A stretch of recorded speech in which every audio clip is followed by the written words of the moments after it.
అందరికీ మరణాత. దేవుడు మెండుగా దీవించుగాక. ఈరోజు మనం వేదాలు చెప్తున్న దేవుడు ఎవరు అనేది తెలుసుకుందాం. ముందుగా ఈ లోకం గురించి ఒక మాట. లోకము ఆయనను సమధి చేసింది. లోకములో ఉన్న మనుషులు కాకుల్లాకపోవడమే దానికి సాదృశ్యం. లోకములో ఉన్నవారు ప్రభువును నమ్ముకున్నా నమ్మకపోయినా వారు సమాధి చేయబడిన వారు. లోకమును జయించిన ప్రభువును బట్టి ఆయన యందు ఉన్న మనకు జయము. ఆయన సమాధి గెలిచిన విధముగా మనలో లోకమును జయించినట్లే ప్రభు సిలువలో సహించుకున్న శ్రమలు జ్ఞాపకించుకొని మనమును సహించుకున్నడలా ప్రభు జయించినట్లే మనమును జయిస్తాము. అట్టి జయం మీకు దేవుడు తీర్చింది. ఈరోజు ఉపదేశం ఏంటంటే వేదాలు సాక్ష్యమిస్తున్న దేవుడు ఎవరు. మనం చాలాసార్లు విని ఉంటాం. కొన్ని పద్యాలు లేదంటే వేద యజ్ఞాలు ఉంటాయి కదా, వాటిలోని కొన్ని విషయాలు దేవుడు కొన్ని మతాల ద్వారా కొన్ని గ్రంథాల ద్వారా బయలుపరిచాడు. మన భారతదేశంలో ఉన్న వేదాలలో 4 వేదాలు ఒక వేదం ఋగ్వేదం. ఆ ఋగ్వేదంలో ఉన్నవి కొన్ని విషయాలు మన దేవుని గురించి, ఆయన మహిమ గురించి, ఆయన యొక్క శిలువ గురించి, ఆయన బలియాగం గురించి రాయబడి ఉంది. మన దేశంలో వేదాలలో ఉపనిషత్తులతోనూ చెప్పబడిన విషయాలు బైబిల్ నందు యేసుక్రీస్తు నెరవేరుట గురించి తెలుసుకున్నాము. మానవులంతా పాపములో జన్మించి పాపం చేస్తున్నారు. వీరిని దేవుడు రక్షించాలని విషయాల గురించి తెలుసుకున్నాము. ముందుగా మనుస్మృతి 2వ అధ్యాయంలో శ్లోకం, పాపోహం పాప కర్మాహం పాపాత్మ పాప సంభవ త్రాహ్య గృహదేవ శరణగత వత్సల అన్యదార శరణం నాసి త్వమేజ శరణమను. అంటే దీని భావము, నేను అనగా మానవుడు పాపిని, నేను పాపిని, పాప క్రియలు చేర్చున్నాను, పాపవాత్మ గలవాడును, పాపమందు జన్మించిందని నీ శరణ జొచ్చిన వారికి రక్షించిన వాడా, పాపనే నా ఎడల కృప చూపించు. దేవ, నాకితర శరణము లేదు, నీవే నా శరణము అని యొక్క దీని భావము. ఇలాగే మన బైబిల్లో చూసుకుంటే కొన్ని వచనాలు కూడా ఉంటాయి. బైబిల్లో మనం చూసుకున్నట్లయితే కీర్తన 51:5, నేను పాపములో పుట్టినవాడను, పాపములోనే నా తల్లి నన్ను గర్భము ధరించింది. అలాగే రోమపత్రిక 3:23, ఏ భేదము లేదు, మానవులంతా పాపం చేసి దేవుడు అనుగ్రహించే మహిమను పొందలేకపోతున్నారు.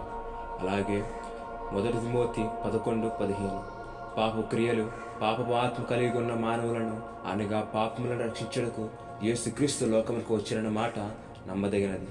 అలాగే ఎఫెసు 3:5, యేసుక్రీస్తు కృప చేతనే రక్షించబడుదురు, యేసు అనగా రక్షకుడు అని వావొక విషయాలు అనేక మార్లు మనం తలుచుకున్నాం. అలాగే వేదాలు చూస్తే మానవుల పాపం తీసివేయటకు బలియాగం జరగాలి అనగా రక్తం చిందించబడాలని విషయాల గురించి తెలుసుకున్నాం.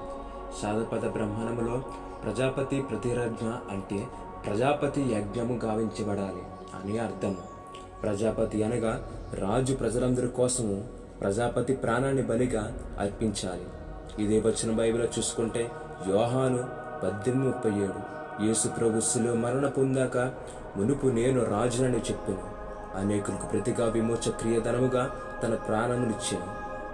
అలాగే సాధపద బ్రహ్మాండములో ఒక వచనం చూసుకుంటే ధన్య ప్రజ ప్రతి అర్థమే మార్త్యం మసిద్ధార్థ మమృతం అనగా ఆ ప్రజాపతి సగము దైవత్వము సగము మానవత్వం కలిసి ఉండవలను.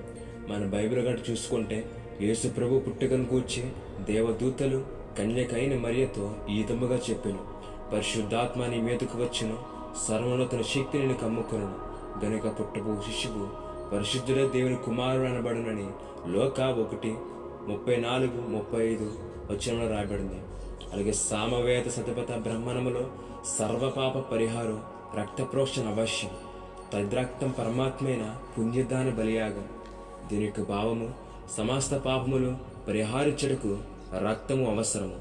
ఆ రక్తం పరమాత్ముడు తనను తానే పుణ్యునిగా బలిగా పాపక్షాపన నిమిత్తము అనేకుల కొరకు చిందబడుచున్న నిబంధన రక్తము. మన బైబిల్లో చూసుకున్నట్లయితే మత్తయి 26:28, ఎవడను నా ప్రాణం తీసుకున్నాడు, నా అంతటా నేను దాన్ని పెట్టుచున్నాను, దాన్ని తిరిగి తీసుకున్నకు నాకు అధికారము గలదు అని యేసు ప్రభు చెప్పెను. యోహాను సువార్త 10:17, యేసుక్రీస్తు యుగముల సమాప్తందు తను తాను బలిగా అర్పించుకున్నట్టు వలన పాప నివారణ చేయుటకే ఒకసారి ప్రత్యక్షపరచబడిను. మనుషులు ఒక్కసారి మృతి పొందడం వల్లనే నియమించబడిను. ఆ తరువాత తీర్పు జరుగును. అలాగని యేసు క్రీస్తు కూడా పాపములు భరించుటకు ఒక్కసారి అర్పించబడునని హెబ్రీ పత్రిక 9:26-28 రాయబడింది. ప్రియమైన సహోదరుడా, యేసు ప్రభు గురించి, ఆయన పుట్టుక గురించి, ఆయన బలియాగం గురించి, ఆయన శిలువ గురించి, ఆయన చిందించిన రక్తం గురించి, ఆ లోక కళ్యాణం గురించి మన బైబిల్లో మాత్రమే కాకుండా అనేక విషయాల్లో, అనేక గ్రంథాల్లో, అనేక మనుషుల చేత, అనేక యుగాలు పరిశుద్ధాత్మ దేవుడు నీతిమంతుల ద్వారా ఆయన యొక్క మహిమను బయలుపరిచిపెట్టడం జరిగింది. ప్రియమైన సహోదర సోదరి, దేవుడు చెప్పిన విషయాలు ఒక్క బైబిల్లో మాత్రమే కాక అనేక వేదాలలో, గ్రంథాలలో కూడా దేవుడి యొక్క మహిమను, ఆయన యొక్క ప్రభావమును బయలుపరిచాడు. అనేక గ్రంథాలు చెప్తున్న దేవుడు ఒక్కడే అని మనుషులు చెప్పినా కూడా ఆ ఒక్క దేవుడు ఎవరంటే మన రక్షకుడైన యేసుక్రీస్తు ప్రభువు మాత్రమే.